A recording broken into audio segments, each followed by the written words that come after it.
Hola José, gracias por atendernos. Hola ¿Cómo estás? Fernando, ¿cómo estás? ¿Todo muy bien vos? ¿Todo bien? Y queriendo saber si crees que los salarios le van a empatar, le van a ganar o van a perder como viene ocurriendo en los últimos tiempos con la inflación. Y si uno se tuviera que guiar por lo que fue la expectativa inflacionaria inicial del gobierno, al menos lo que trasladó al presupuesto, evidentemente Mm, que esa meta no se va a cumplir, ese 29%, que era un poco el ancla que se daba o la referencia que se daba para lo que iban a ser los ajustes salariales, evidentemente con lo que va del año ya se superó. 17,6% hasta abril. Se espera que se publique ahora en un par de días la inflación, el miércoles en realidad, la inflación de mayo, ujú. y se estima entre un 3,5 y un 3,8. Eso elevaría al 22% ya la inflación en 5 meses del año. Evidentemente esto lleva a que los gremios ya estén negociando con otra vara, una vara distinta. El año pasado, si uno toma una inflación interanual, fue del 44%. Eh, Pareciera ser que por más buenos que sean los ajustes que logren, muchos de los gremios van a estar por debajo de la inflación, salvo aquellos que o son muy combativos o tienen una posibilidad de parar el país, como sabemos que son algunos de los gremios, o aquellos en donde el que paga es el Estado, Claro. ese pagador bobo que en realidad la plata no le cuesta de su bolsillo a ninguno de los que firma lo que está firmando y lo que va a firmar como un acuerdo, porque en realidad el aumento al personal legislativo no sale del bolsillo de Massa ni de Cristina Fernández, a diferencia de si el que cierra un acuerdo es el del gremio de panaderos o de la alimentación, que el que está pagándolo atrás es un empresario que le cuesta horrores conseguir el dinero para pagarlo, ¿no? Sí, hay, Lo hay cual un lleva a ejemplo pensar, claro de eso, de que muestra la diferencia entre empleados públicos o empleados del sector público y empleados del sector privado, y es que además de la estabilidad laboral, además de sueldos intocables, a diferencia de lo que ha pasado en el sector privado, donde la CGT y la UI han acordado rebajas de sueldo el año pasado por la pandemia, digo, además de todo esto está, como bien remarcas, los aumentos que se dan en el sector público gracias a la maquinita. Hay un ejemplo que puede mostrar esta diferencia entre el sector público y el sector privado y es el de las trabajadoras de casas de familia, empleada doméstica, que tienen un sueldo de 22.000 pesos, categoría 5, están pidiendo un 60% de aumento. Ponele que no le den el 60, que le den el 30, el 40. El tema es los empleadores si van a poder pagar ese sueldo que claramente es justo el reclamo, porque están cobrando un sueldo no de pobreza, de indigencia, José. sí, sí, sí, eso totalmente, totalmente claro. Estamos hablando de salarios que provienen de un básico muy abajo. Claro. Entonces, para que se pongan en condiciones alimentarias, eh, para redondear mejor una idea y que se comprenda, A ver. si a una familia le ingresan 100 pesos, ¿en qué va a gastar? La primer plata que se gasta en alimentación. La segunda se gasta en alimentación más vivienda, la tercera se gasta en alimentación más vivienda más indumentaria. Se da un concepto que en economía se llama utilidad marginal decreciente. Entonces, evidentemente, la primer plata, que es la plata para comer, toda familia va a gastar o necesita gastar lo mismo. ¿Por qué? Porque las necesidades alimenticias en cantidad de proteínas, en cantidad de calorías, son medianamente uniformes para cualquier segmento social. El resto, lo que exceda eso, es donde puede haber un mango más, un mango menos, pero no se va a dejar de comer.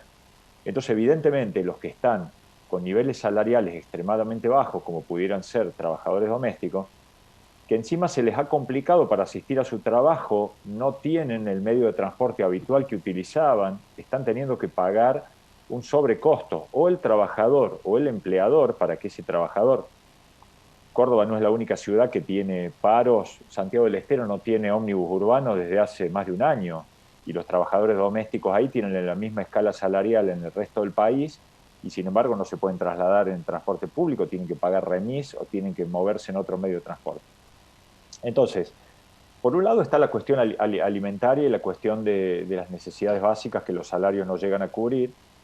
Después hay algo que creo que Argentina alguna vez lo tiene que discutir, que es el costo laboral no salarial. Es la plata que un empleador paga y que no va al bolsillo del trabajador, sino que queda en el camino. Contribuciones jubilatorias, obra social, cuotas sindicales, registros de A, registro de B, registro de C, que hace que sobre un salario de 100 el trabajador percibe 75 en su bolsillo y al empleador le cuesta 150.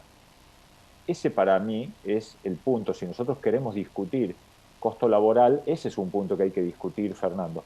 El otro, el que vos hablabas de la diferencia entre los que trabajan en el sector público y en el sector privado. Históricamente, cuando yo era chico, uno tenía que definir una carrera laboral y uno podía ir por la carrera de trabajador privado, que se ganaba más dinero pero era más exigente y no tenía estabilidad, o la carrera por el lado del empleo público, que si bien era tal vez un poco menos exigente y te daba una estabilidad laboral, su salario era menor.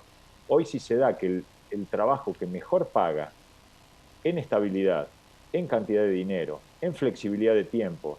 Hay trabajadores del sector público, no sé si son todos, no sé si son la mayoría, pero hace más de un año que no asiste a su trabajo, y hay otros que directamente hace más de un año que no hacen su trabajo.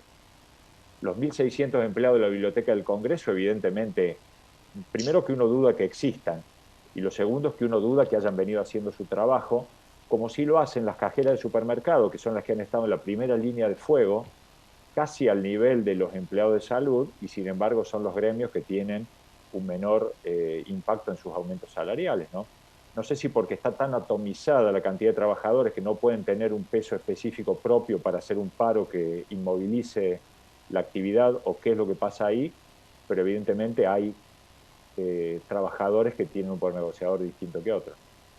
La otra cuestión, y con esto cierro, José, la cuestión de fondo en definitiva es la inflación, ¿no? Que el gobierno o los gobiernos últimamente no controlan en la Argentina y que terminan generando que los salarios, que son otro precio de la economía, pierdan con los precios del supermercado, del almacén y de muchos sectores más, ¿no? Uh-huh. Sí, sin duda, y ahí el gobierno tiene un diagnóstico absolutamente equivocado. Mm. Creen que inyectando más billetes a una economía van a solucionar el problema y en realidad lo agravan.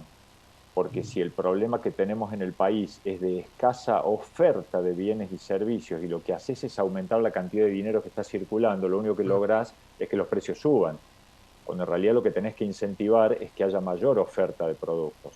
La medida que se toma contra la Hacienda de la prohibición de exportaciones es otro tiro en el pie porque genera un efecto contrario.